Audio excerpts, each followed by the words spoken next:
Next easy 12 marks question is 29th question, that is issue of shares ಮೇಲೆ ಇದೆ. Last year annual ಎಕ್ಸಾಮಲ್ಲಿ ಬಂದಿರುವಂಥ LX 2025 ಅಲ್ಲಿ ಬಂದಿರುವಂಥ issue of shares at premium 29th question. ಈ ಕ್ವಶನನ್ನು ತಗೋತಾ ಇದ್ದೀನಿ. Royal company limited issue 20,000 equity shares at ₹10 each at a premium of ₹1 per share. Payable as follows: 2 on application, 5 on allotment. First and final call ಮೇಲೆ ₹4 and 500 shares forfeit ಆಗ್ತಾ ಇದೆ. All the shares were subscribed. Full subscription ಆಗಿದೆ. Money duly received except first and final call. First and final call ಮೇಲೆ 500 share ಮೇಲೆ amount receive ಆಗಿಲ್ಲ. The directors forfeited the shares, ಅಂದರೆ cancel ಮಾಡ್ತಾ ಇದ್ದಾರೆ and reissue ಮಾಡ್ತಾ ಇದ್ದಾರೆ. ₹8 ರೀಇಶ್ಯೂ ಮಾಡ್ತಾ ಇದ್ದಾರೆ. ಈ ರೀತಿ 9 ಎಂಟ್ರೀಸ್ ಬರುತ್ತೆ. ಇದ್ರ ಮೇಲೆ ಕೂಡ ಡೀಟೇಲ್ಡ್ ರಿವಿಷನ್ ವಿಡಿಯೋದಲ್ಲಿ ಪೂರ್ತಿ ಡೀಟೇಲ್ ಆಗಿ ನಾನು ಈಸಿ ಆ್ಯಂಡ್ ಸಿಂಪಲ್ ಮೆಥಡಲ್ಲಿ ಇದನ್ನು ಹೇಗೆ ಸಾಲ್ವ್ ಮಾಡಬೇಕು ಅನ್ನೋದನ್ನು ಹೇಳ್ಕೊಟ್ಟಿದ್ದೀನಿ. ಆ ವಿಡಿಯೋ ಲಿಂಕ್ ನಿಮಗೆ ರಿವಿಷನ್ ಸೀರೀಸಲ್ಲಿ ಸಿಗುತ್ತೆ. ಇಲ್ಲ ನೀವು ಕಮೆಂಟ್ ಮಾಡಿದರೆ ಪರ್ಟಿಕ್ಯುಲರ್ ವಿಡಿಯೋ ಲಿಂಕನ್ನು ಕೂಡ ಶೇರ್ ಮಾಡ್ತೀನಿ. ಇಲ್ಲಿ journal entries in the books of Royal company Limited ಅಂತ ಬರ್ಕೊಂಡ್ವಿ. Date, particulars, LF, debit amount, credit amount ಈ ರೀತಿ ಹಾಕೋತೀವಿ. ಆ್ಯಂಡ್ 9 ಫಿಕ್ಸ್ಡ್ ಜರ್ನಲ್ ಎಂಟ್ರೀಸ್ ಇರುತ್ತೆ, ನಿಮಗೆ ಗೊತ್ತಿದೆ. ಸೊ ನಾನು ಇದನ್ನು ಈ ರೀತಿ ಸಮ್ ಅಪ್ ಮಾಡ್ಕೋತೀನಿ. ಟೋಟಲ್ ಆಗಿ ನಂಬರ್ ಆಫ್ ಶೇರ್ಸ್ 20,000 ಇದೆ. 2 application, 5 allotment including premium, ₹1 premium ಇದೆ. ₹4 ಫಸ್ಟ್ ಆ್ಯಂಡ್ ಫೈನಲ್ ಕಾಲ್ ಮೇಲೆ. ಸೊ ಈ ರೀತಿ ಡಿವೈಡ್ ಮಾಡಿ ಬರ್ಕೋತೀನಿ. 20,000 face value 10 plus ₹1 premium. So 2, 5, 4 ಈ ರೀತಿ 3 ಸ್ಟೇಜಲ್ಲಿ ರಿಸೀವ್ ಆಗ್ತಾ ಇದೆ. ಅದರಲ್ಲಿ ಮಧ್ಯ ಸ್ಟೇಜಲ್ಲಿ ಅಲಾಟ್ಮೆಂಟ್ ಸ್ಟೇಜಲ್ಲಿ ₹1 ಪ್ರೀಮಿಯಂ. ಆ್ಯಂಡ್ ಲಾಸ್ಟ್ ಸ್ಟೇಜಲ್ಲಿ ಫಸ್ಟ್ ಆ್ಯಂಡ್ ಫೈನಲ್ ಕಾಲ್ ಮನಿಲಿ 500 ಶೇರ್ ಮೇಲೆ ಅಮೌಂಟ್ ರಿಸೀವ್ ಆಗಿಲ್ಲ, ಹಾಗಾಗಿ ಅದನ್ನು ಫೋರ್ಫೀಚರ್ ಮಾಡ್ತಾ ಇದ್ದಾರೆ. ಇಷ್ಟು ಇನ್ಫಾರ್ಮೇಷನನ್ನು ಬರ್ಕೊಂಡು ಈಗ ಸಿಂಪ್ಲಿ ನಾನು ಇದನ್ನು ಸಾಲ್ವ್ ಮಾಡ್ತಾ ಹೋಗ್ತೀನಿ. ಸೊ ಈ ಎಂಟ್ರಿಗಳನ್ನ ನೆನ್ಪಿಟ್ಕೊಳ್ಳೋದು ಹೇಗೆ, ಬರೆಯೋದು ಹೇಗೆ, ಎಲ್ಲ ಟ್ರಿಕ್ಕನ್ನು ನಾನು ಆ ವಿಡಿಯೋದಲ್ಲಿ ಶೇರ್ ಮಾಡಿದ್ದೀನಿ, ಅದನ್ನು ನೋಡ್ಕೊಳ್ಳಿ. ಸೊ ಇಲ್ಲಿ ಮೊದಲಿಗೆ ಫಸ್ಟ್ 2 ಎಂಟ್ರಿಗಳನ್ನು ನಾವು ಅಪ್ಲಿಕೇಶನ್ಗೆ ಹಾಕ್ತೀವಿ. ಸೊ ಎಂಟ್ರಿ ಯಾವುದೇ ಕ್ವಶನ್ ಹೆಂಗೆ ಇದ್ದರೂ ಕೂಡ ಎಂಟ್ರಿ ಸೇಮ್ ಇರುತ್ತೆ. Bank account debit to equity share application, equity share application account debit to equity share capital account. So ಅಮೌಂಟನ್ನು ತಗೊಳ್ಳುವಾಗ number of shares into application stage money ತೊಗೋತೀವಿ. ಸೊ ನಂಬರ್ ಆಫ್ ಶೇರ್ಸ್ 20,000 ಇದೆ, into 2 ತೊಗೊಂಡ್ವಿ. 2 ಕಡೆಗೆ 40,000 ಆಯಿತಾ. And narration ಬರೆಯೋದು ಹೇಗೆ ಅನ್ನೋದನ್ನು ಆಮೇಲೆ ಹೇಳ್ತೀನಿ. ನೆಕ್ಸ್ಟು ಅಲಾಟ್ಮೆಂಟ್ ಸ್ಟೇಜ್ಗೆ 2 ಎಂಟ್ರಿ ಬರುತ್ತೆ. ಇದನ್ನ ಕ್ಲಿಯರ್ ಆಗಿ ಬರೀಬೇಕು. Equity share allotment account debit to equity share capital to security premium reserve ಅಂತ ತೊಗೋಬೇಕು. ರಿಸರ್ವ್ ಅಂತ ಬರ್ದಿಲ್ಲ ಅಂದರೆ ತಪ್ಪಾಗುತ್ತೆ. ಸೊ ಈ ರೀತಿಯಾಗಿ ತೊಗೊಳ್ಳಿ, ಯಾಕಂದರೆ ಇಲ್ಲಿ ಪ್ರೀಮಿಯಂ ಇನ್ಕ್ಲೂಡ್ ಆಗಿದೆ. ಪ್ರೀಮಿಯಂ ಇದ್ದಾಗ ಡ್ಯೂ ಎಂಟ್ರಿ ಅಂದರೆ 3ನೇ ಎಂಟ್ರಿಲಿ ಪ್ರೀಮಿಯಮ್ಗೆ ಎಂಟ್ರಿ ಕೊಡಬೇಕಾಗತ್ತೆ, ನಾವು ಕ್ರೆಡಿಟ್ ಎಂಟ್ರಿ ಕೊಡಬೇಕು. So to security premium reserve account ಅಂತ ಬರುತ್ತೆ. ಆ್ಯಂಡ್ ಅಮೌಂಟನ್ನು ಹಾಕುವಾಗ ಟೋಟಲ್ ಇಲ್ಲಿ ಎಷ್ಟಿದೆ ಅದನ್ನು ಅಲಾಟ್ಮೆಂಟ್ ಅಕೌಂಟ್ ಎದುರುಗಡೆ ಹಾಕ್ತೀವಿ. 20,000 ಇಂಟು 5. ಹಾಗೆಯೇ ಸೆಕ್ಯೂರಿಟಿ ಪ್ರೀಮಿಯಮ್ಗೆ ಪ್ರೀಮಿಯಂ ಅಮೌಂಟ್ ಹಾಕ್ತೀವಿ. ₹1. 20,000 ಇಂಟು 1 ಆಗುತ್ತೆ 20,000. ಹಾಗೆ ಈಕ್ವಿಟಿ ಶೇರ್ ಕ್ಯಾಪಿಟಲಿಗೆ ಡಿಫ್ರೆನ್ಸ್ ಅಮೌಂಟ್ 1 lakh ಮೈನಸ್ 20,000 80,000 ಬರುತ್ತೆ. ಅಥವಾ 20,000 ಇಂಟು 4, ₹5 ಇಲ್ಲಿ ತೊಗೊಂಡಿದ್ದೀವಿ, ಇಲ್ಲಿ ₹1 ತೊಗೊಂಡಿದ್ದೀವಿ. ಸೊ ಡಿಫ್ರೆನ್ಸ್ ಅಮೌಂಟ್ 4 ಆಗುತ್ತೆ. 20,000 ಇಂಟು 4 80,000 ಈ ರೀತಿಯೂ ಹಾಕ್ಬೋದು. ಸೊ ಯಾವುದು ಡೆಬಿಟ್ ಆಗಿದೆ ಅದರಲ್ಲಿ ಡೆಬಿಟ್ ಕಾಲಮಲ್ಲಿ ಅಮೌಂಟ್, ಹಾಗೆ ಯಾವುದು ಕ್ರೆಡಿಟ್ ಆಗಿದೆ ಅದೆರಡಕ್ಕೆ ಕ್ರೆಡಿಟ್ ಕಾಲಮಲ್ಲಿ ಅಮೌಂಟ್. ಈ ರೀತಿ ಅಮೌಂಟನ್ನು ಸ್ಪ್ಲಿಟ್ ಮಾಡಿ ಬರಿಬೇಕು. ಪ್ರತಿಯೊಂದರಲ್ಲೂ ಡೆಬಿಟ್ ಈಕ್ವಲ್ ಟು ಕ್ರೆಡಿಟ್ ಆಗಿರಬೇಕು, ಗಮನಕ್ಕಿರಲಿ. ಆ್ಯಂಡ್ ನೆಕ್ಸ್ಟು ರಿಸೀವ್ ಆಗಿದ್ದಕ್ಕೆ ಎಂಟ್ರಿ ಹಾಕ್ತೀವಿ. Bank account debit to equity share allotment account. So ಇಲ್ಲಿ 3ನೇ ಎಂಟ್ರಿಲಿ ಅಲಾಟ್ಮೆಂಟ್ ಎದುರುಗಡೆ ಏನು ಅಮೌಂಟ್ ಬಂದಿತ್ತು ಸೇಮ್ ಅಮೌಂಟ್ ಹಾಕ್ತೀವಿ, 1 lakh. Next first and final call money due ಆಗಿದ್ದಕ್ಕೆ ಎಂಟ್ರಿ 5ನೇದು. ಸೊ ಇದರಲ್ಲಿ equity share first and final call account debit to equity share capital ಅಂತ ಬರಿತೀವಿ. ಇಲ್ಲಿ 5ನೇ ಎಂಟ್ರಿಗೆ ನಾವು 20,000 ಶೇರ್ಸ್ ಮೇಲೆ ₹4 ತೊಗೋತೀವಿ. First and final call money 20,000 share ಮೇಲೂ ₹4 ಬರಬೇಕು. ಡ್ಯೂ ಎಂಟ್ರಿ ಅಂದರೆ ಬರಬೇಕು ಅಂತ ಬರ್ಕೋತೀವಿ. ಆಮೇಲೆ ರಿಸೀವ್ ಎಂಟ್ರಿ ಅಂದರೆ ಬಂದಿದೆ ಅಂತ ಬರ್ಕೋತೀವಿ. ನೋಡಿ, ಫಸ್ಟ್ ಸ್ಟೇಜಲ್ಲಿ ಫಸ್ಟ್ ಅಪ್ಲಿಕೇಶನ್ ಮನಿ ರಿಸೀವ್ ಆಗುತ್ತೆ, ಅಪ್ಲೈ ಮಾಡ್ತಾರೆ ಶೇರ್ ಹೋಲ್ಡರ್ಸು. ಅದಾದ ನಂತರ ಅದನ್ನು ನಾವು ಶೇರ್ ಕ್ಯಾಪಿಟಲ್ಗೆ ಟ್ರಾನ್ಸ್ಫರ್ ಮಾಡ್ತೀವಿ. ಹಾಗಾಗಿ ಫಸ್ಟ್ ಎಂಟ್ರಿಗೆ application money received on 20,000 shares at ₹2 each ಅಂತ ಬರಿತೀವಿ ನರೇಷನನ್ನು. ಸೆಕೆಂಡ್ ಎಂಟ್ರಿಗೆ application money transfer to share capital account ಅಂತ ಬರಿತೀವಿ. ಹಾಗೆ ಇನ್ನು ನೆಕ್ಸ್ಟ್ 2 ಸ್ಟೇಜಲ್ಲಿ ಏನಾಗುತ್ತೆ, ಫಸ್ಟ್ ಡ್ಯೂ ಎಂಟ್ರಿ ಬರುತ್ತೆ. ಡ್ಯೂ ಎಂಟ್ರಿ ಅಂದರೆ ಬರಬೇಕು ಅಂತ ಬರೆದಿದ್ದು, ರಿಸೀವ್ ಎಂಟ್ರಿ ಅಂದರೆ ಬಂದಿದೆ ಅಂತ ಬರ್ಕೊಳ್ಳೋದು. ಸೊ ಬರಬೇಕು, ಅಲಾಟ್ಮೆಂಟ್ ಮನಿ ಬರಬೇಕು ಅಂತ ಬರ್ಕೊಳ್ಳೋ ಎಂಟ್ರಿ ಫಸ್ಟ್ ಬರುತ್ತೆ ಸೆಕೆಂಡ್ ಸ್ಟೇಜಲ್ಲಿ. ಸೊ ಇಲ್ಲಿ ನರೇಷನ್ ಏನು ಬರೀಬೇಕು, allotment money due on 20,000 shares at ₹5 each including premium of ₹1 per share ಅಂತ ಬರ್ಕೊಂಡ್ವಿ.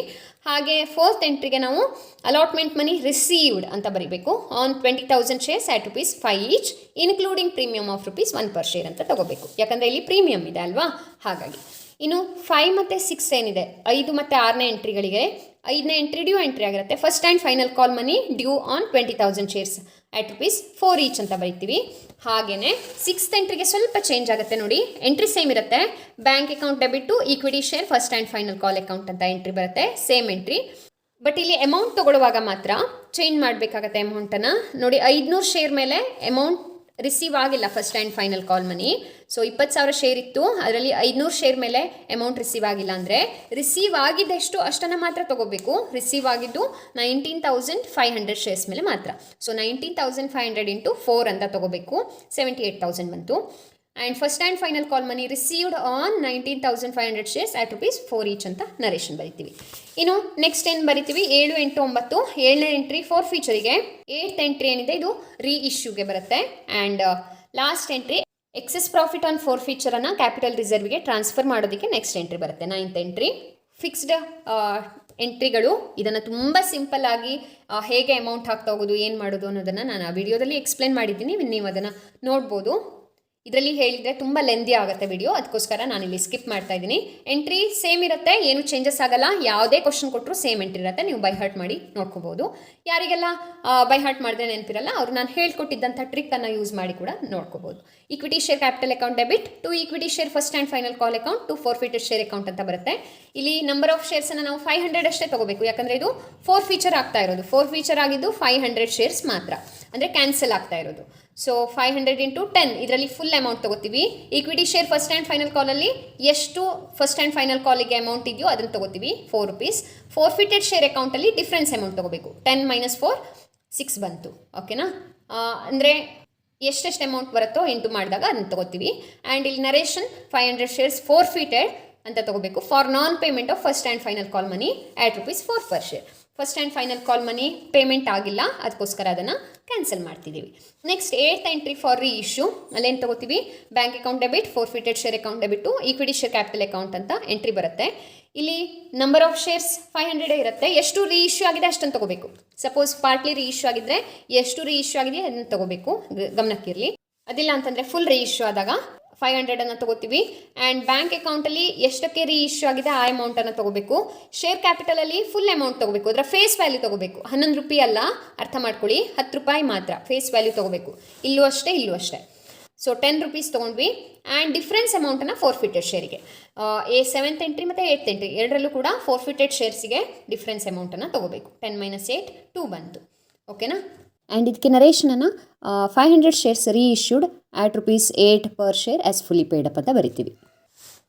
And next 9th entry is for excess ಪ್ರಾಫಿಟನ್ನು ಟ್ರಾನ್ಸ್ಫರ್ ಮಾಡೋದಕ್ಕೆ forfeited share account debit to capital reserve. ಇದನ್ನ ಎರಡು ರೀತಿ ನೀವು ಕ್ಯಾಲ್ಕುಲೇಷನ್ ಮಾಡ್ಬೋದು. ಒಂದು ಫೋರ್ಫಿಟೆಡ್ ಶೇರ್ ಅಕೌಂಟಲ್ಲಿ 7th ಮತ್ತು 8th ಎಂಟ್ರಿಲಿ ಇರೋ ಅಮೌಂಟಿನ ಡಿಫ್ರೆನ್ಸ್ ತೊಗೋತೀವಿ, 3 - 1 2 ಬಂತು. ಇಲ್ಲ ಅಂತಂದರೆ ಈ ಇಂಡಿವಿಜುವಲ್ ಅಮೌಂಟನ್ನು ಡಿಫ್ರೆನ್ಸ್ ತೊಗೊಳ್ಳಿ, 6 - 2 4 ಬರುತ್ತೆ. ಸೊ ನಂಬರ್ ಆಫ್ ಶೇರ್ಸ್ 500 ಇದೆ, 500 ಇಂಟು 4 ಮಾಡಿದ್ರೂ ಬರುತ್ತೆ, 500 ಇಂಟು 4 ಮಾಡಿದ್ರೂ 2000 ಬರುತ್ತೆ. ಸೊ ಈ ರೀತಿ 500 ಇಂಟು 4 ಈ ವಿಧಾನ ಪಾರ್ಟ್ಲಿ ರೀ ಇಶ್ಯೂ ಆಗಿದ್ದಕ್ಕೆ ಹೆಲ್ಪ್ಫುಲ್ ಆಗುತ್ತೆ. ಅಂದರೆ ಇಲ್ಲಿ ಸಪೋಸ್ ಒಂದು ಪ್ರಿಪರೇಟರಿಲಿ ಕೊಟ್ಟಿದ್ರಲ್ಲ 300 ಶೇರ್ಸ್ ಅಷ್ಟೇ ರೀ ಇಶ್ಯೂ ಆಗಿದೆ ಅಂತ. ಸೊ ಆ ಥರ ಕೊಟ್ಟಾಗ ಎಷ್ಟು ರೀ ಇಶ್ಯೂ ಆಗಿದೆ ಅದ್ರ ಮೇಲೆ ಫೋರ್ಫಿಟೆಡ್ ಶೇರ್ ಅಕೌಂಟ್ನ ಪ್ರಾಫಿಟನ್ನು ನಾವು ಟ್ರಾನ್ಸ್ಫರ್ ಮಾಡಬೇಕಾಗತ್ತೆ. ಆವಾಗ ಈ ರೀತಿ ಇಂಡಿವಿಜುವಲ್ ಅಮೌಂಟನ್ನು ಡಿಫ್ರೆನ್ಸ್ ತೊಗೊಂಡು ಮಲ್ಟಿಪ್ಲೈ ಮಾಡೋದು ಈಸಿ ಮೆಥಡ್ ಆಗುತ್ತೆ. ಇಲ್ಲ ಈ ರೀತಿ ಪೂರ್ತಿ ರೀ ಇಶ್ಯೂ ಆಗಿದೆ ಅಂದಾಗ, ಎಷ್ಟು ಫೋರ್ಫೀಚರ್ ಆಗಿರೋ ಅಷ್ಟು ಶೇರ್ಸನ್ನು ರೀ ಇಶ್ಯೂ ಮಾಡಿದ್ದಾರೆ ಅಂದಾಗ ನೀವು ಈ ರೀತಿ ಡಿಫ್ರೆನ್ಸ್ ಅಮೌಂಟನ್ನು ತೊಗೊಂಡ್ರೆ ಸಾಕಾಗುತ್ತೆ. 3000 - 1000 2000 ಬರುತ್ತೆ. ಓಕೆನಾ. ಆಮೇಲೆ ಲಾಸ್ಟಲ್ಲಿ ಟೋಟಲ್ ಮಾಡ್ತೀವಿ. ಇದು journal entries. So I hope this is understood. Last topic that is dissolution of firm. ಇದೊಂದನ್ನು ರಿವಿಷನ್ ಮಾಡಿದರೆ ಟೋಟಲ್ ಎಲ್ಲ ರಿವಿಷನ್ ಆದ ಹಾಗೆ 12 ಮಾರ್ಕ್ಸ್ದು. ಸೊ 12 ಮಾರ್ಕ್ಸಲ್ಲಿ 28th ಕ್ವಶನ್ ಆಗಿ ಡಿಸಲ್ಯೂಷನ್ನ ಕೇಳ್ತಾರೆ. ಸೊ ಇದರಲ್ಲಿ ನಾನು LX 2025 ಕ್ವಶನ್ ಪೇಪರಲ್ಲಿರುವಂಥ ಕ್ವಶನನ್ನು ತೊಗೊಂಡಿದ್ದೀನಿ. Anushree and Tanushree are partners sharing profits and losses in the ratio 3:1. So ಇದನ್ನು ಹೇಗೆ ಮಾಡೋದು ಅನ್ನೋದನ್ನು ಡೀಟೇಲಾಗಿ ನಾನು ಆ ರಿವಿಷನ್ ವಿಡಿಯೋದಲ್ಲಿ ಹೇಳ್ಕೊಟ್ಟಿದ್ದೀನಿ. ಸೊ 12 ಮಾರ್ಕ್ಸಿಂದ ನಾನು ತುಂಬ ಲೆಂದಿಯಾಗಿ ಇದರಲ್ಲಿ ಹೇಳ್ತಾ ಹೋದರೆ ವಿಡಿಯೋ ಲೆಂದಿ ಆಗುತ್ತೆ, ಅದಕ್ಕೋಸ್ಕರ ಶಾರ್ಟಾಗಿ ಹೇಳ್ತೀನಿ. ಒಂದು ಸಲ ಸ್ಮಾಲ್ ಆಗಿ ರಿವಿಷನ್ ಮಾಡ್ತೀನಿ, ನೋಡಿಬಿಡಿ. ಸೊ ಈ ಬ್ಯಾಲೆನ್ಸ್ ಶೀಟಲ್ಲಿ ಇರುವಂಥ ಐಟಮ್ಗಳನ್ನು ನಾವು ಫಸ್ಟ್ ಟ್ರಾನ್ಸ್ಫರ್ ಮಾಡ್ಕೋತೀವಿ. ಆ್ಯಂಡ್ ಬ್ಯಾಲೆನ್ಸ್ ಶೀಟಲ್ಲಿರುವಂಥ ಪ್ರತಿಯೊಂದು ಐಟಮ್ಗೆ ಒಂದೊಂದು ರೂಲ್ ಇದೆ. ಎಲ್ಲ ಐಟಮ್ಗಳನ್ನು ನಾವು ಒಂದು ಕಡೆ ಟ್ರಾನ್ಸ್ಫರ್ ಮಾಡ್ತೀವಿ.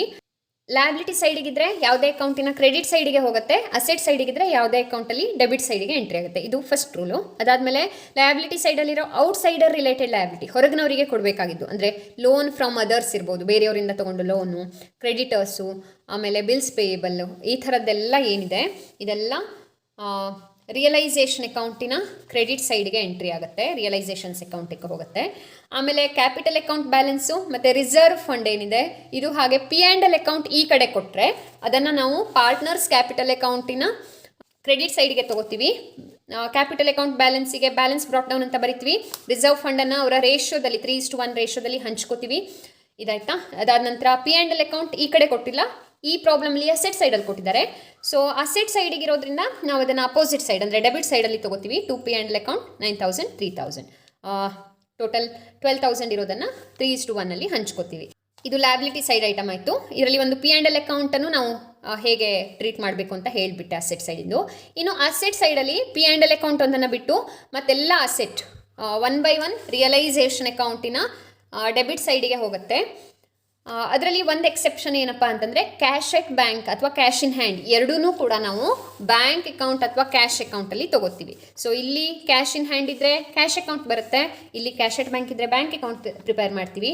ಎರಡೂ ಇದ್ದಾಗ ಅವರು ಯಾವುದನ್ನು ಪ್ರಿಪೇರ್ ಮಾಡೋದಕ್ಕೆ ಹೇಳಿದಾರೋ ಆ ಅಕೌಂಟನ್ನು ಪ್ರಿಪೇರ್ ಮಾಡಿಕೊಂಡು ಎರಡನ್ನೂ ಕೂಡ ಇಲ್ಲಿ ತೊಗೋತೀವಿ. ಅಂದರೆ ಈಗ ಸಪೋಸ್ ಇಲ್ಲಿನೇ ಕ್ಯಾಶ್ ಇನ್ ಹ್ಯಾಂಡು ಕೊಟ್ಟಿದ್ರು ಅಂತ ತಿಳ್ಕೊಳ್ಳಿ, ನಾವು ಬ್ಯಾಂಕ್ ಅಕೌಂಟ್ ಪ್ರಿಪೇರ್ ಮಾಡಿದ್ದೀವಿ. ಕ್ಯಾಶ್ ಎಟ್ ಬ್ಯಾಂಕಿಗೆ ಬ್ಯಾಲೆನ್ಸ್ ಬ್ರಾಟ್ ಡೌನ್ 6,000 ಅಂತ ಬರಿತೀವಿ.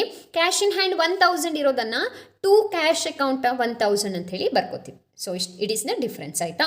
ಉಳಿದಿದ್ದೆಲ್ಲ ಅಸೆಟ್ಗಳನ್ನು ಏನಿದೆ ಅದನ್ನೆಲ್ಲ stock, furniture, debtors, plant and machinery ಇದೆಲ್ಲನ 1 by 1 ರಿಯಲೈಸೇಷನ್ ಅಕೌಂಟಿನ ಡೆಬಿಟ್ ಸೈಡಿಗೆ ಟ್ರಾನ್ಸ್ಫರ್ ಮಾಡ್ಕೋತೀವಿ.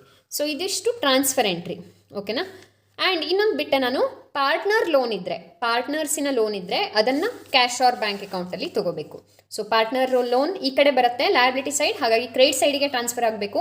ಎನಿ ಪಾರ್ಟ್ನರಿಂದ ನಾವು ಲೋನ್ ತೊಗೊಂಡಿದ್ರೆ ಬೈ ಅನುಶ್ರೀಸ್ ಲೋನ್, ತನುಶ್ರೀಸ್ ಲೋನ್ ಈ ಥರ ಕೊಟ್ಟಿದ್ರೆ ಇಲ್ಲಿ ತೊಗೋಬೇಕು.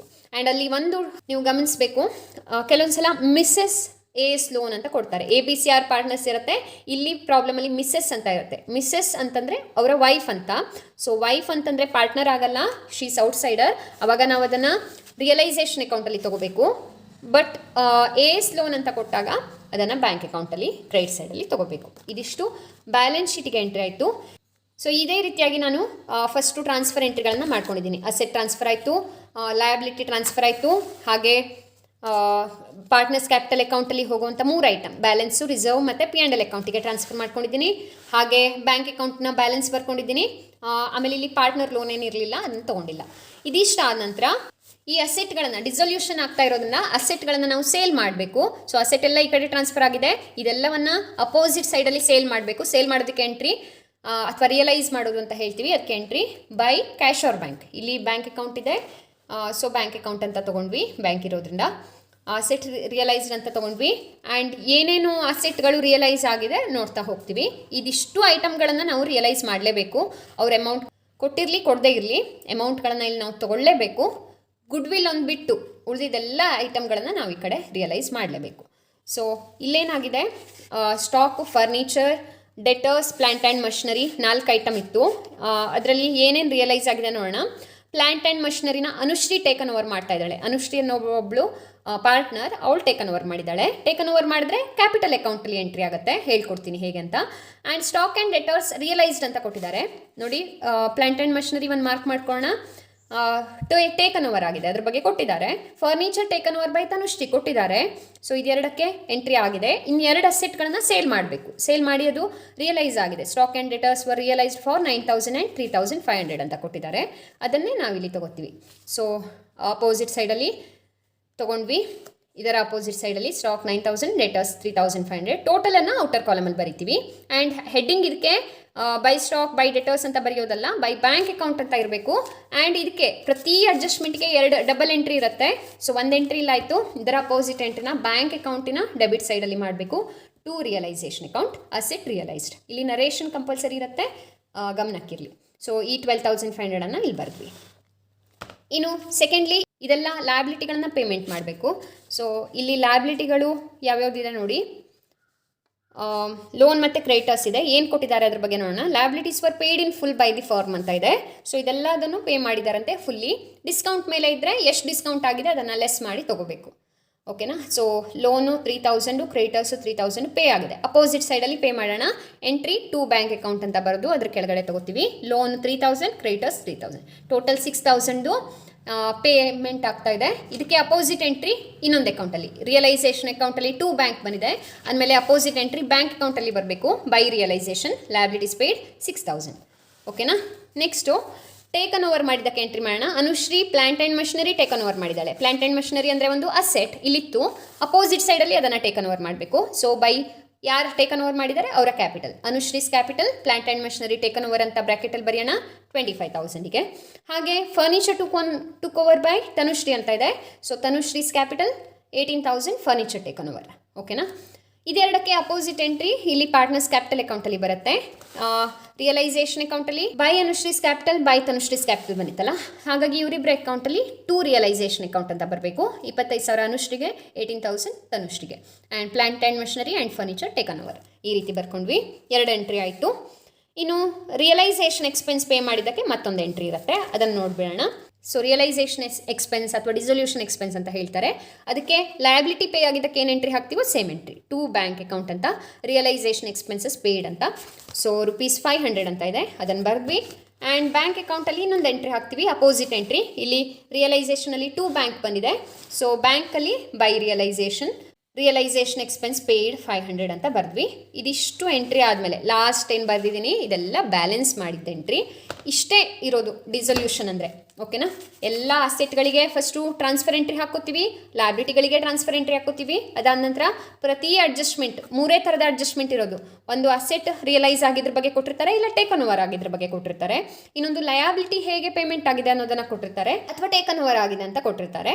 ಹಾಗೆ ಇನ್ನೊಂದು ರಿಯಲೈಸೇಷನ್ ಎಕ್ಸ್ಪೆನ್ಸಸನ್ನು ಪೇ ಮಾಡಿದ್ದಾರೆ ಅಂತ ಕೊಟ್ಟಿರ್ತಾರೆ.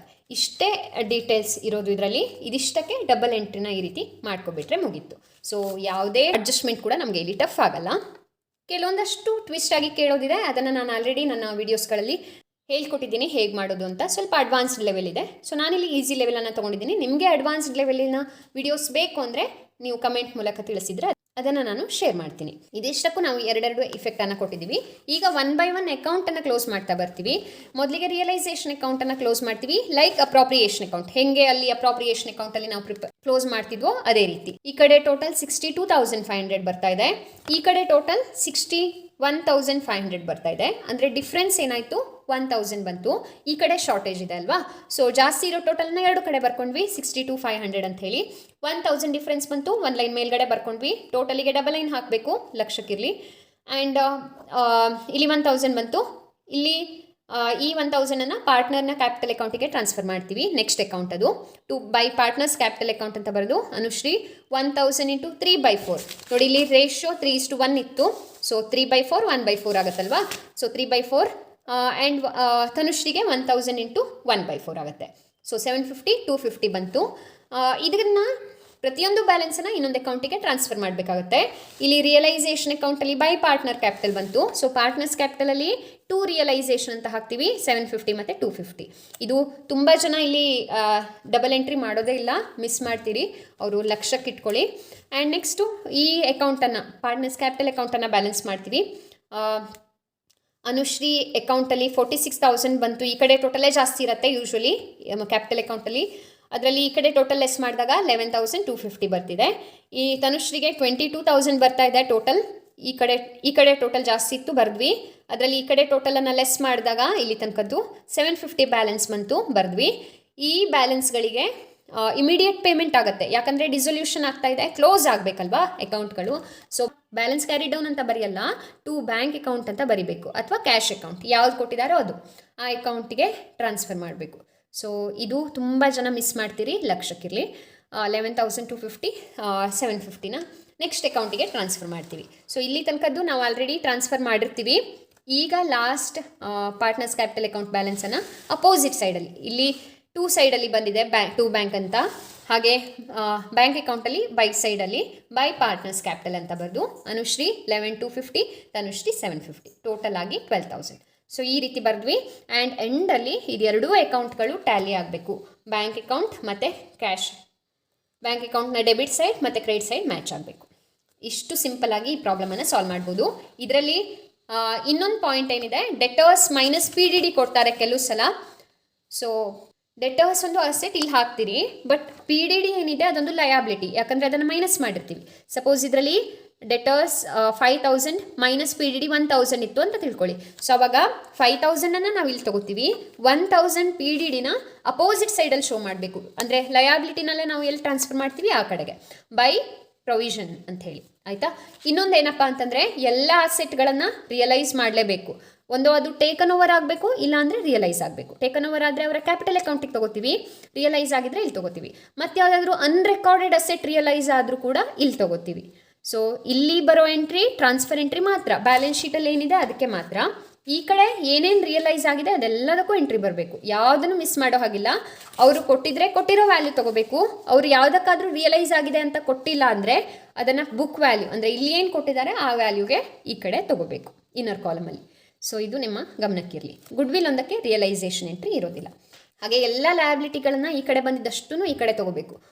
ಒಂದು ಟೇಕನ್ ಓವರ್ ಆಗಬೇಕು, ಟೇಕನ್ ಓವರ್ ಆದರೆ ಪಾರ್ಟ್ನರ್ಸ್ ಕ್ಯಾಪಿಟಲ್ ಅಕೌಂಟ್ ಬರುತ್ತೆ, ಪೇಮೆಂಟ್ ಆದರೆ ಬ್ಯಾಂಕ್ ಅಕೌಂಟ್ ಅಂತ ಬರುತ್ತೆ ಹೆಡ್ಡಿಂಗು. ಯಾವ ರೀತಿ ಆದರೂ ಬರಲಿ ಅಷ್ಟು ಅಕೌಂಟ್ಗಳನ್ನ ನಾವು ಇಲ್ಲಿ ತೊಗೋಬೇಕು. ಬಟ್ ಕೆಲವೊಂದಷ್ಟು ಪ್ರೊವಿಷನ್ಗಳನ್ನು, ಫಂಡ್ಗಳನ್ನು ಏನಾದರೂ ಇಲ್ಲಿ ನಾವು ತೊಗೊಂಡಿದ್ರೆ ಅದನ್ನು ಈ ಕಡೆ ತೊಗೊಳ್ಳಲ್ಲ ಅಷ್ಟೇ. ಮತ್ತೆಲ್ಲದನ್ನು ಈ ಕಡೆ ತೊಗೊಳ್ಳೇಬೇಕು. ಸೊ ಲೋನು, ಕ್ರೆಡಿಟರ್ಸು, ಮತ್ತು ಯಾವುದೇ ಇರಲಿ ಅದನ್ನು ತೊಗೋಬೇಕು. But provision for doubtful debts PDD ತೊಗೊಂಡಿರ್ತೀವಲ್ಲ ಅದನ್ನು ತೊಗೊಳ್ಳೋ ಹಾಗಿಲ್ಲ. ಅಥವಾ ಕೆಲವು ಸಲ joint life policy fund, investment fluctuation fund ಇದೆಲ್ಲ ಇರುತ್ತೆ, ಅದನ್ನು ಇಲ್ಲಿ ತೊಗೊಂಡಿರ್ತೀವಿ, ಅದನ್ನು ಈ ಕಡೆ ತೊಗೊಳ್ಳೋ ಹಾಗಿಲ್ಲ ಅಷ್ಟೇ. ಸರಿನಾ? ಉಳಿದಿದ್ದೆಲ್ಲ ಬರುತ್ತೆ ರಿಯಲೈಸೇಷನ್ ಎಕ್ಸ್ಪೆನ್ಸಸ್ಗೆ ಈ ಎಂಟ್ರಿ. ಇದೇ ಪಾಯಿಂಟ್ಗಳನ್ನು ನಾನು ಈ ರೀತಿಯಾಗಿ ರಿವಿಷನ್ ಮಾಡಿದ್ದೀನಿ ನೋಡಿ. ರಿಯಲೈಸೇಷನ್ ಅಕೌಂಟಲ್ಲಿ to asset account, asset transfer ಎಂಟ್ರಿಗೆ ಬರುತ್ತೆ. ಎಲ್ಲ ಅಸೆಟ್ಗಳನ್ನು ಇಂಡಿವಿಜುವಲ್ ಆಗಿ ಟ್ರಾನ್ಸ್ಫರ್ ಮಾಡಬೇಕು. ಬೈ ಔಟ್ಸೈಡರ್ ಲಯಬಿಲಿಟಿ ಅಕೌಂಟ್, ಎಲ್ಲ ಲಯಬಿಲಿಟಿಗಳನ್ನು 1 by 1 ಔಟ್ಸೈಡರ್ ಲಯಬಿಲಿಟಿಗಳನ್ನು ಟ್ರಾನ್ಸ್ಫರ್ ಮಾಡಬೇಕು. ಬೈ ಪ್ರೊವಿಷನ್, ಯಾವುದಾದ್ರೂ ಪ್ರೊವಿಷನ್ ಎತ್ತಿಟ್ಟಿರೋ ಅಮೌಂಟ್ಗಳಿದ್ರೆ ಲಯಬಿಲಿಟಿ ಸೈಡಲ್ಲಿ ಅದನ್ನು ಇಲ್ಲಿ ತೊಗೋತೀವಿ. ಹಾಗೆ ಡೌಟ್ಫುಲ್ ಡೆಟ್ಸಿಗೆ ಇಟ್ಟಿರೋ ಪ್ರೊವಿಷನನ್ನು ಇಲ್ಲಿ ತೊಗೋತೀವಿ. ಇನ್ನು ನೆಕ್ಸ್ಟ್ ಎಂಟ್ರಿ ಏನಿದೆ ಅದು ಅಸೆಟ್ ರಿಯಲೈಸ್ ಆಗಿದ್ದಕ್ಕೆ by cash or bank account ಅಂತ. ಹಾಗೆ ಈ ಕಡೆಗೆ ಕ್ಯಾಶ್ ಆರ್ ಬ್ಯಾಂಕ್ ಅಕೌಂಟ್ ಅಂತ ಲಯಬಿಲಿಟಿ ಪೇಮೆಂಟ್ ಎಂಟ್ರಿ ಬರುತ್ತೆ. ಈ ಕಡೆ ಇದ್ದಿದ್ದು ಈ ಕಡೆ ಹೋಗುತ್ತೆ. And next realisation expense payment entry to cash or bank account ಅಂತ ಬರುತ್ತೆ. ಆ್ಯಂಡ್ ಸಪೋಸ್ ಅಸೆಟ್ಗಳು ಟೇಕನ್ ಓವರ್ ಆಗಿದ್ದರೆ, ರಿಯಲೈಸ್ ಆಗದೇ ಟೇಕನ್ ಓವರ್ ಆಗಿದ್ದರೆ ಪಾರ್ಟ್ನರ್ಸ್ ಕ್ಯಾಪಿಟಲ್ ಅಕೌಂಟ್ ಅಂತ ಬರುತ್ತೆ. ರಿಯಲೈಸ್ ಆದರೆ cash or bank, taken over ಆಗಿದ್ದರೆ ಪಾರ್ಟ್ನರ್ಸ್ ಕ್ಯಾಪಿಟಲ್. ಹಾಗೆ ಲಯಬಿಲಿಟಿ ಪೇಮೆಂಟ್ ಆಗಿದ್ದರೆ cash or bank, taken over ಆಗಿದ್ದರೆ ಪಾರ್ಟ್ನರ್ಸ್ ಕ್ಯಾಪಿಟಲ್. ಅದಾದ ನಂತರ ಲಾಸ್ಟಲ್ಲಿ ಬ್ಯಾಲೆನ್ಸ್ ಮಾಡ್ತೀವಿ. ಈ ಕಡೆ ಬಂದರು ಅದನ್ನು ಪಾರ್ಟ್ನರ್ಸ್ ಕ್ಯಾಪಿಟಲ್ ಅಕೌಂಟಿಗೆ ಟ್ರಾನ್ಸ್ಫರ್ ಮಾಡ್ತೀವಿ. ಇನ್ನು ಪಾರ್ಟ್ನರ್ಸ್ ಕ್ಯಾಪಿಟಲ್ ಅಕೌಂಟಲ್ಲಿನೂ ಅಷ್ಟೇ, ಮೊದಲಿಗೆ ಬ್ಯಾಲೆನ್ಸ್ ಬ್ರಾಟ್ ಡೌನ್ ಬರೀಬೇಕು, ಕ್ಯಾಪಿಟಲ್ ಬ್ಯಾಲೆನ್ಸ್ ಬರೀಬೇಕು. ಆಮೇಲೆ ರಿಸರ್ವ್ಸ್ ಮತ್ತು P&L ಅಕೌಂಟನ್ನು ಲಯಬಿಲಿಟಿ ಸೈಡಲ್ಲಿರೋದನ್ನು ಹಂಚ್ತೀವಿ ಇಬ್ಬರಿಗೂ. ಹಾಗೆ P&L ಅಕೌಂಟ್ ಅಸೆಟ್ ಸೈಡಿಗಿದ್ರೆ ಈ ಕಡೆ ಡೆಬಿಟ್ ಸೈಡಲ್ಲಿ ತೊಗೋತೀವಿ. ಆ್ಯಂಡ್ ಅಸೆಟ್ ಟೇಕನ್ ಓವರ್ ಆಗಿದ್ದಕ್ಕೆ ಇಲ್ಲಿ ಎಂಟ್ರಿ ಬರುತ್ತೆ to realisation. Liability taken over ಆಗಿದ್ದಕ್ಕೆ ಈ ಕಡೆ ಎಂಟ್ರಿ ಬರುತ್ತೆ ಬೈ ರಿಯಲೈಸೇಷನ್ ಅಕೌಂಟ್. ಇದನ್ನು ನೆನ್ಪಿಟ್ಕೋಬೇಕಂತ ಇಲ್ಲ, ಜಸ್ಟ್ ಇದರ ಅಪೋಸಿಟ್ ಎಂಟ್ರಿ. ಈ ಕಡೆ ಎಲ್ಲಿ ಎಂಟ್ರಿ ಬಂದಿದೆ ಅದರ ಅಪೋಸಿಟ್ ಎಂಟ್ರಿ ಆಗಿರುತ್ತೆ ಇದು. ಆ್ಯಂಡ್ ಲಾಸ್ಟಲ್ಲಿ ಬಂದಿರೋ ಬ್ಯಾಲೆನ್ಸನ್ನು ಕ್ಯಾಶ್ ಆರ್ ಬ್ಯಾಂಕ್ ಅಕೌಂಟಿಗೆ ಟ್ರಾನ್ಸ್ಫರ್ ಮಾಡ್ತೀವಿ. ಯೂಶ್ವಲಿ ಈ ಕಡೆನೇ ಶಾರ್ಟೇಜ್ ಬರುತ್ತೆ. And lastly it is bank account or cash account. ಇದರಲ್ಲಿ ಬ್ಯಾಲೆನ್ಸ್ ಬ್ರಾಟ್ ಡೌನನ್ನು ಡೆಬಿಟ್ ಸೈಡಲ್ಲಿ ಬರಿತೀವಿ. ಹಾಗೆ ಪಾರ್ಟ್ನರ್ಸ್ ಲೋನ್ ಇದ್ದರೆ ಕ್ರೆಡಿಟ್ ಸೈಡಲ್ಲಿ ತೊಗೋತೀವಿ. ಇದು ಬ್ಯಾಲೆನ್ಸ್ ಶೀಟ್ ಐಟಮ್ಗಳು. ಅದಾದ ನಂತರ ಅಡ್ಜಸ್ಟ್ಮೆಂಟಿಗೆ ಬರ್ತೀವಿ. ಎಲ್ಲದಕ್ಕೂ ಡಬಲ್ ಎಂಟ್ರಿ. ಏನೇನು ರಿಯಲೈಸೇಷನ್ ಅಕೌಂಟಲ್ಲಿ ಕ್ಯಾಶ್ ಆರ್ ಬ್ಯಾಂಕ್ ಅಂತ ಬರೆದಿದ್ವೋ ಅದಕ್ಕೆಲ್ಲ ಡಬಲ್ ಎಂಟ್ರಿ ಹಾಕ್ತೀವಿ. To realisation account asset realise ಆಗಿದ್ದಕ್ಕೆ, by realisation account payment of liability, by realisation account payment of realisation expense. And ಲಾಸ್ಟಲ್ಲಿ ಪಾರ್ಟ್ನರ್ಸ್ ಕ್ಯಾಪಿಟಲ್ ಅಕೌಂಟ್ ಬ್ಯಾಲೆನ್ಸ್ಗೆ by partners capital account capital balance. ಇಷ್ಟು ಹಾಕಿದಾಗ ಅದು ಟ್ಯಾಲಿ ಆಗಬೇಕು. So ಇಷ್ಟು simple ಆಗಿ ಈ ಡಿಸೊಲ್ಯೂಷನ್ ಪ್ರಾಬ್ಲಮ್ಸನ್ನು ನಾವು ಸಾಲ್ವ್ ಮಾಡ್ಬೋದು. ಐ ಹೋಪ್ ಇದನ್ನು ಬೆಸ್ಟ್ ಪಾಸಿಬಲ್ ವೇದಲ್ಲಿ ನನ್ನ ಕೈಲಾದ ಹಾಗೆ ನಾನು ರಿವಿಷನ್ ಮಾಡಿಕೊಟ್ಟಿದ್ದೀನಿ ಅಂತ ಭಾವಿಸ್ತೀನಿ. ಸೊ ನಿಮಗೆ ಈ ವಿಡಿಯೋ ನನ್ನ ಎಫರ್ಟ್ ಇಷ್ಟ ಆಗಿದ್ದರೆ ವಿಡಿಯೋನ ಲೈಕ್ ಮಾಡಿ, ಹಾಗೆ ನಿಮ್ಮ ಫ್ರೆಂಡ್ಸಿಗೆ ಕೂಡ ಶೇರ್ ಮಾಡಿ, ಅವರಿಗೂ ಎಕ್ಸಾಮ್ ಪ್ರಿಪ್ರೇಷನ್ ಮಾಡ್ಕೊಳ್ಳೋದಕ್ಕೆ ಹೆಲ್ಪ್ ಆಗ್ಬೋದು. ಮತ್ತು ಯಾವುದೇ ಡೌಟ್ ಇದ್ದರೂ ಕೂಡ ನೀವು ನಿಮ್ಮ ಕಮೆಂಟ್ ಮೂಲಕ ನಮಗೆ ತಿಳಿಸ್ಬೋದು. ಇದೇ ರೀತಿ ಅಕೌಂಟೆನ್ಸಿನ ಈಸಿಯಾಗಿ ಕಲಿಯೋದಕ್ಕೆ ನಮ್ಮ ಚಾನಲ್ ಅಕೌಂಟೆನ್ಸಿ ಈಸಿ ಲರ್ನನ್ನ ಸಬ್ಸ್ಕ್ರೈಬ್ ಮಾಡೋದಕ್ಕೆ ಮರಿಬೇಡಿ. ನಿಮ್ಮ ಫ್ರೆಂಡ್ಸಿಗೆ, ಜೂನಿಯರ್ಸ್ಗೆ ಕೂಡ ಸಜೆಸ್ಟ್ ಮಾಡಿ. All the best for exam. Paper ಚೆನ್ನಾಗಿ ಬರಲಿ, ನೀವು ಚೆನ್ನಾಗಿ ಬರೀಲಿ ಅಂತ ಹೇಳಿ ಹಾರೈಸ್ತಾ ಇವತ್ತಿನ ಸೆಷನನ್ನು ಮುಗಿಸ್ತಾ ಇದ್ದೀನಿ. Thanks for watching. Enjoy the learning.